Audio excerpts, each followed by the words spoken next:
For the past few years, I, 35, female, had gotten used to my husband, Vic, 32, male, making offhand comments about how I had it easy as a stay-at-home mom. At first, I brushed them off, thinking he was just venting about work stress, but over time, the remarks became sharper. Every time he walked in after work and saw me folding laundry or making dinner, he'd sigh loudly, stretch his arms and mutter something about how nice it must be to sit at home all day. If I ever mentioned feeling tired, he'd scoff and say he was the one who worked real hours. At first, I told myself he didn't mean it. Maybe he just didn't understand how much work went into keeping the house running, raising the kids. But after years of hearing the same dismissive comments, it was clear he really did believe that I had it easy. The final straw came during a family dinner when my brother-in-law joked about how exhausted he was from working long shifts. Vic, in front of everyone, chuckled and said that at least he wasn't doing nothing like his wife. The conversation stopped for a second before his mother, ever the traditionalist, chimed in, saying that men had to carry all the financial burden while women got to live in comfort. I froze, utterly humiliated. My sister-in-law looked uncomfortable, my father-in-law cleared his throat, and even my brother-in-law shifted in his seat like he wanted no part in this conversation. But Vic? He sat back in his chair, nodding along as if he was some noble martyr carrying the entire world on his shoulders. That night, as soon as we got home, I confronted him. I told him that being a stay-at-home mom wasn't some luxurious vacation. I handled every single aspect of our kids' lives: school drop-offs, homework, doctor's appointments, cooking, cleaning, laundry, and the dozens of little things he never even noticed. His response? If it was really that hard, we should just switch roles. At first, I thought he was joking, but the more I looked at him, the more I realized he was serious. He leaned against the counter, arms crossed, and said that if I wanted to prove a point, I should go back to work while he stayed home. He made it sound like a challenge, as if he was daring me to fail. Fine, I agreed. For the first time in 8 years, I dusted off my resume and started looking for jobs. I won't lie, it was nerve-wracking. I had left my career to take care of our kids full-time, and I wasn't sure how the professional world would view that gap. But I had always been good at what I did, and thanks to a few online courses I had taken over the years, I was able to land a job surprisingly fast. When I told Vic, he looked shocked. I don't think he actually expected me to find something so quickly, but he covered it up with a forced grin and said that he was excited to enjoy a little break at home. That was all I needed to hear to know that he had absolutely no idea what was coming. The first morning I kissed the kids goodbye and walked out the door, leaving Vic to handle everything. I wasn't even out the driveway before I got the first panicked text. "Where are the kids' lunch boxes?" I told him to check the kitchen counter. 2 minutes later, another message. "Where's their homework?" "In their backpacks." 5 minutes after that, "What do I pack for lunch?" I told him to figure it out.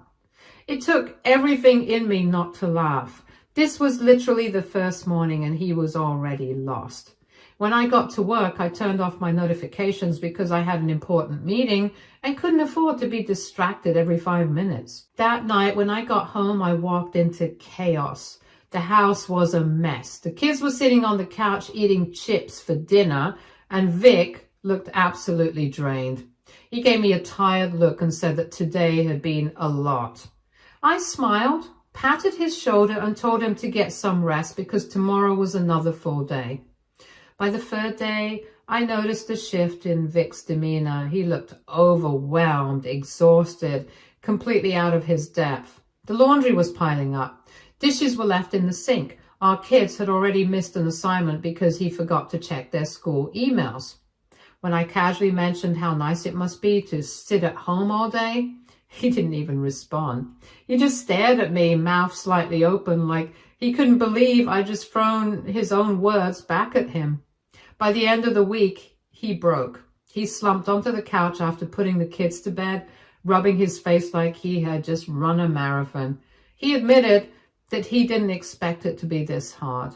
I just smiled and said that maybe now he understood why I was always tired too. But what really sealed the deal was when I got my first paycheck. Vic took one look at it and his eyes widened. He asked me why my salary was so high, and I told him that I had negotiated for a good position based on my experience, and it was also commission-based. Turns out the job market valued me more than he ever did. I was making more than him, and that's when the real problems began. Update 1. The moment Vic realized I was making more money than him, something in his demeanor shifted. At first, he tried to play it off like it didn't bother him, nodding along and saying it was great for us financially. But I knew my husband well enough to see the cracks forming beneath his forced smile. For the next couple of days, he acted weird, distant, quieter than usual, but not in a peaceful way. More like he was brooding. The same man who had once insisted I did nothing all day as a stay-at-home mom now seemed lost in his own home. It didn't take long for his ego to start lashing out. One evening after I came home from work, I found the kids sitting at the kitchen table eating microwaved frozen dinners. The house looked like a tornado had passed through it, dirty dishes piled in the sink, toys scattered everywhere, and laundry still unfolded on the couch. I raised an eyebrow at Vic, who was sitting in front of the TV scrolling on his phone.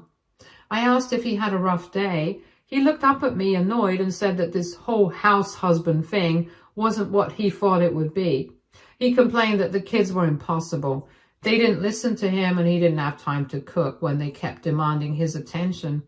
I pointed out that I had managed to do it for 8 years without complaining. His jaw clenched. He muttered that it was different for me. I asked how exactly it was different. He had no answer. Update 2. Over the next couple of weeks, the resentment only grew. Vic struggled with basic household tasks. Constantly overwhelmed and frustrated, he barely kept up with the kids' schoolwork, often forgetting important forms and deadlines. The house was never properly cleaned, and he had started ordering takeout multiple times a week instead of cooking. One night, I came home to find him sprawled on the couch looking exhausted. I asked him if he had finished the grocery shopping, like I had reminded him to do that morning. He groaned, saying he didn't have time. Didn't have time? I checked his phone and saw he had been playing games for hours. I pointed this out and he immediately got defensive, saying he needed a break after dealing with the kids all day. A break? I reminded him that when I was a stay-at-home mom, he would come home from work and expect me to continue doing everything, making dinner, putting the kids to bed, cleaning up, without ever needing a break. He huffed, saying that he worked a real job back then, implying that I had it easier than him. I couldn't believe it. I reminded him that this was the life he had wanted. He was the one who had mocked my role. He was the one who had insisted that we switch. And now, suddenly, he was realizing that it wasn't so easy. But if Vic was struggling with the housework, it was nothing compared to the way he was struggling with my income. My first paycheck had already rattled him, and my second one, that one broke him.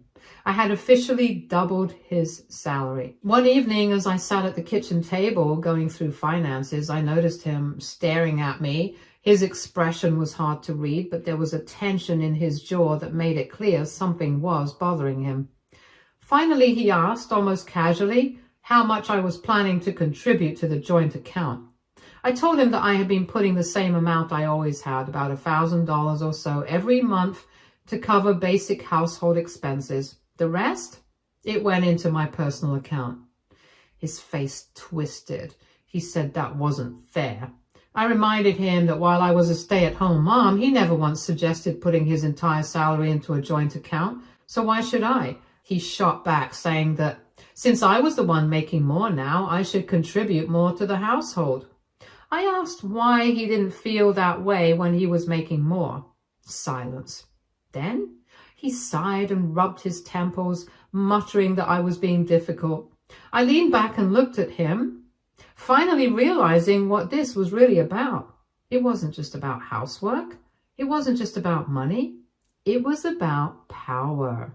For years, Vic had been the one with financial control. He had been the breadwinner, the one who got to complain about work while I handled everything else. He had been the one who looked down on my contributions, dismissing them as important. But now he was the one struggling. Now he was the one being undervalued, and he hated it. Update 3. A week later, after another exhausting day, Vic finally snapped. He told me he couldn't do this anymore. He hated being home all day. He missed working. He felt worthless. I asked what he wanted to do about it. He hesitated before saying that maybe it was time for us to switch back. I stared at him stunned.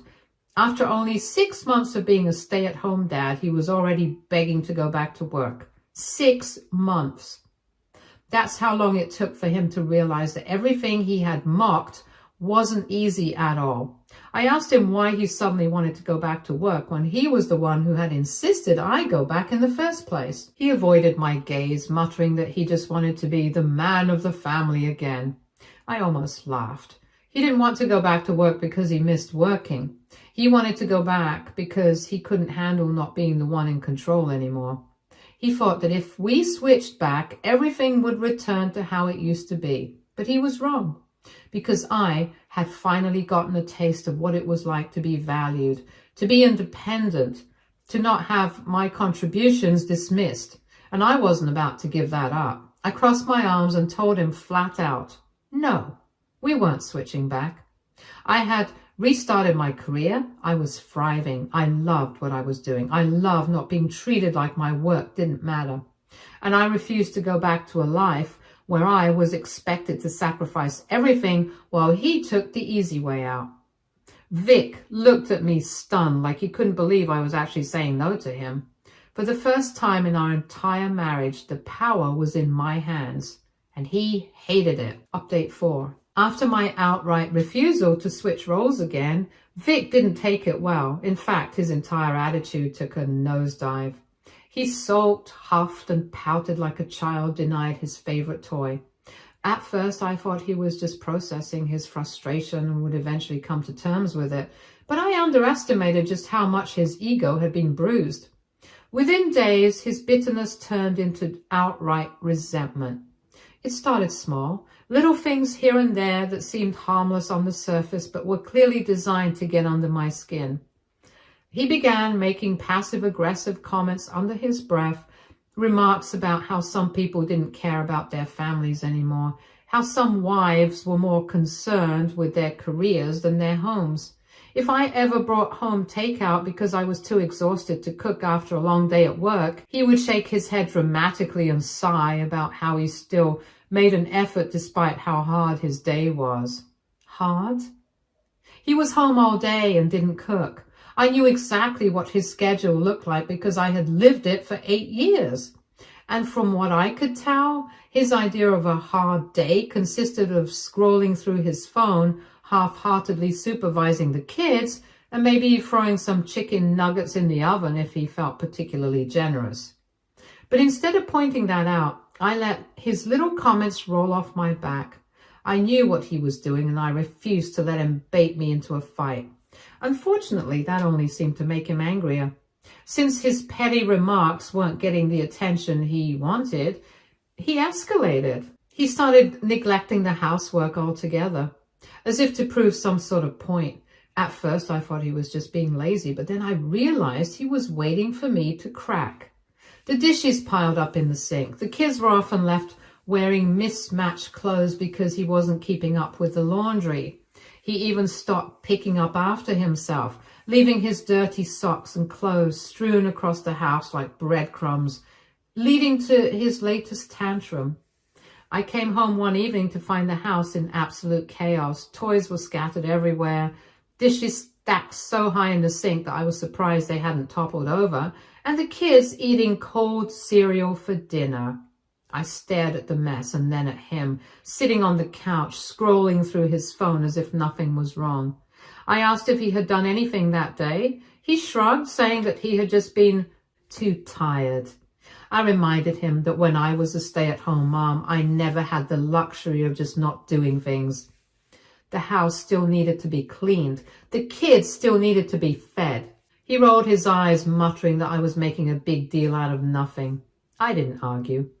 I just told him flatly, if he wasn't going to do his part, then I wasn't going to pick up his slack. He scoffed as if he didn't believe me, but I meant it. I walked right past the mess, kissed my kids goodnight, and went straight to bed.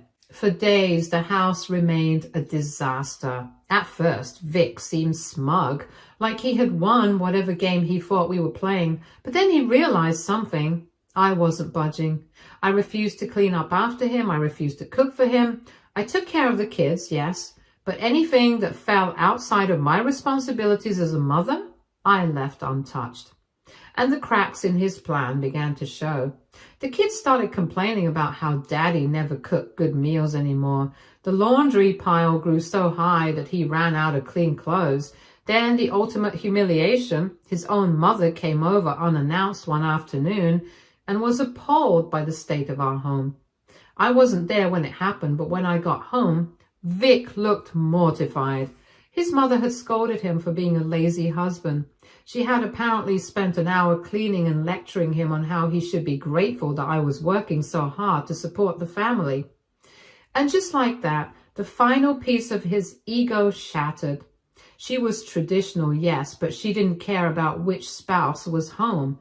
That night, after the kids went to bed, Vic sat me down. He started off by saying that this wasn't working. I asked what exactly wasn't working, and he shifted in his seat, avoiding my gaze, before finally blurting out that he wanted us to switch back.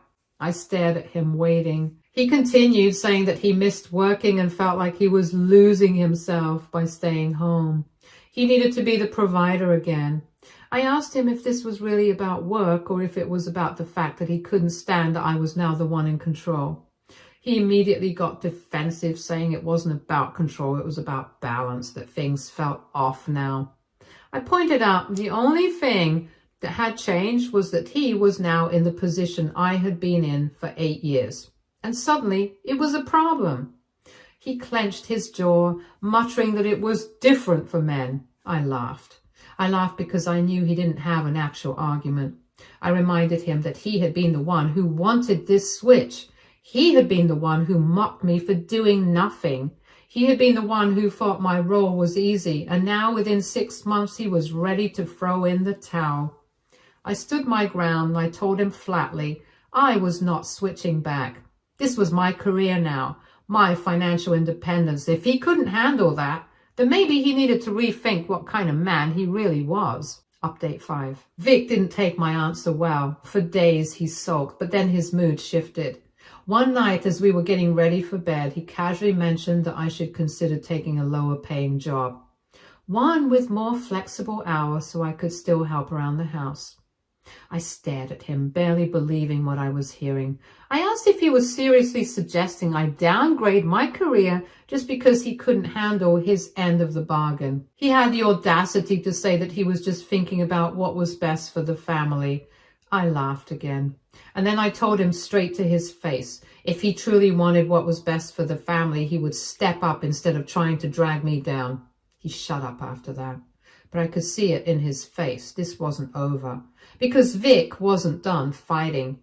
And he was going to do something reckless soon. Update 6. I knew Vic wasn't done fighting. I had seen it in his eyes that night, the way his jaw tightened, the way he clenched his fists under the covers. He had been backed into a corner, and men like him didn't know how to handle losing control. At first I thought his next move would be another round of sulking. Maybe he'd try guilt-tripping me, and maybe he'd even rope his mother back into it, hoping she'd pressure me into seeing reason. But that lady was unpredictable. But I had underestimated just how desperate he had become. It started with a gut feeling. I had just gotten my paycheck and went to transfer some of it into our joint account, something I always did. But when I logged in, my stomach dropped.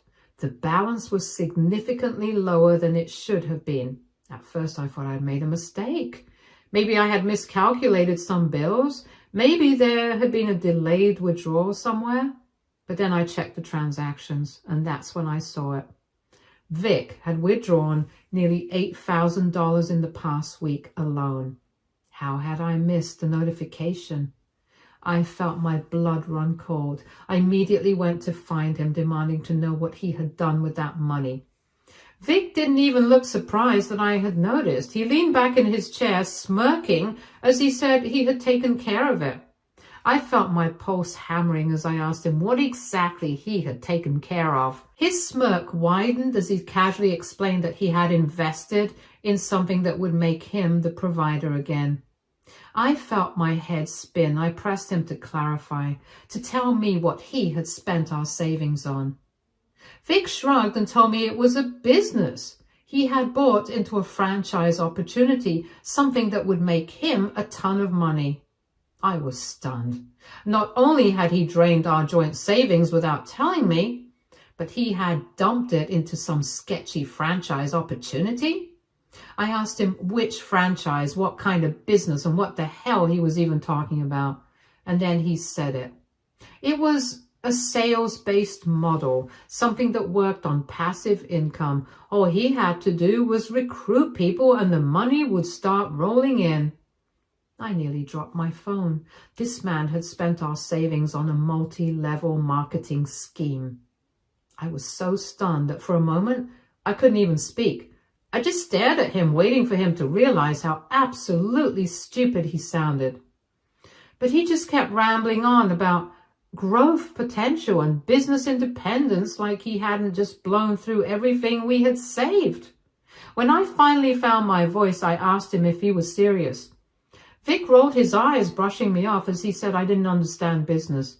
He reminded me that I had never run one before, but I needed to trust him because this was how successful people made real money. I let out a sharp laugh and told him I didn't understand business.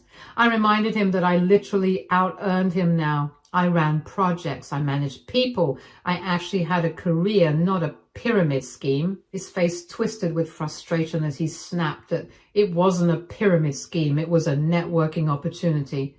I almost felt bad for him. Almost. I told him flat out that he had just wasted our money on a scam. His entire demeanor shifted then.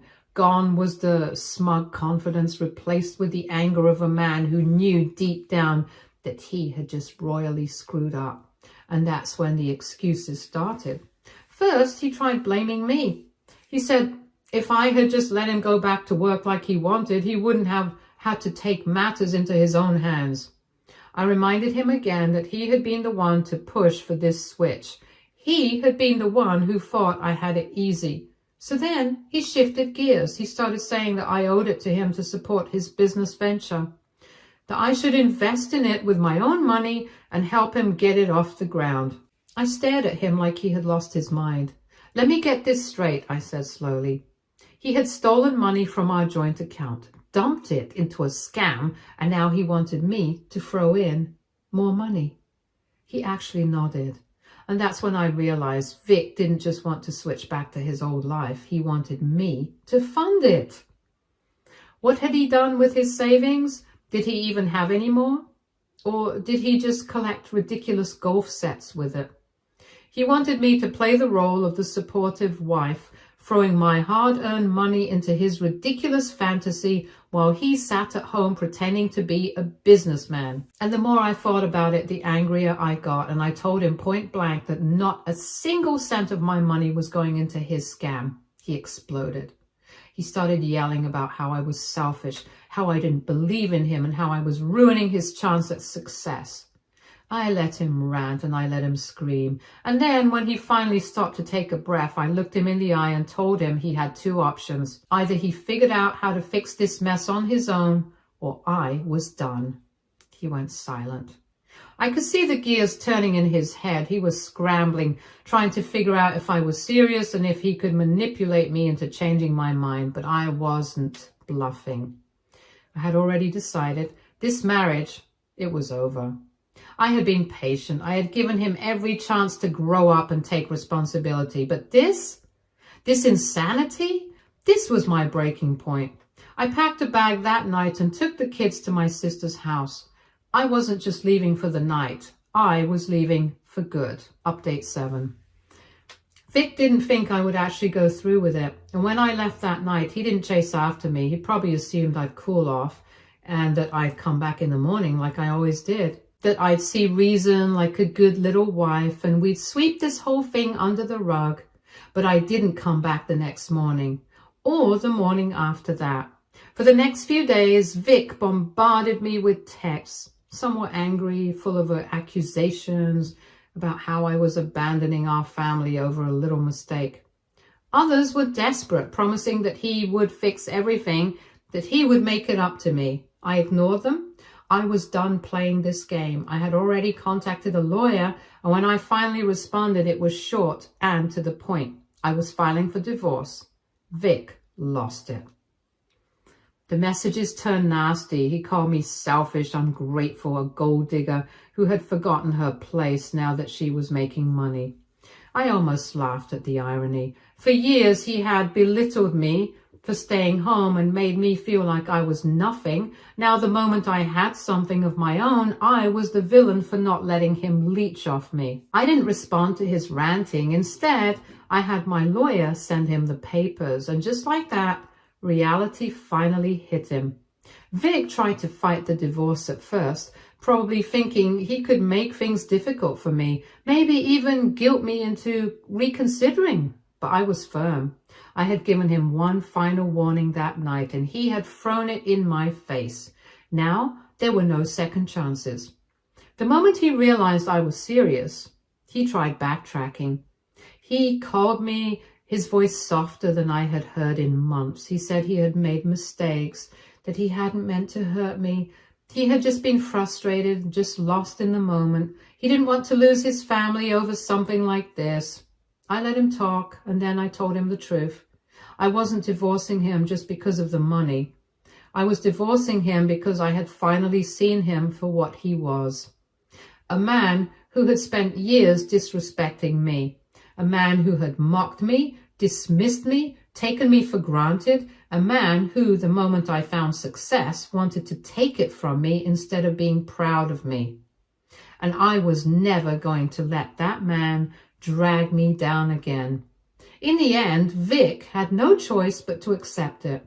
Maybe it was because he finally saw I was beyond saving this marriage. Or maybe it was because he knew I would sue him into the ground if he tried to fight me on this. Either way, he signed the papers.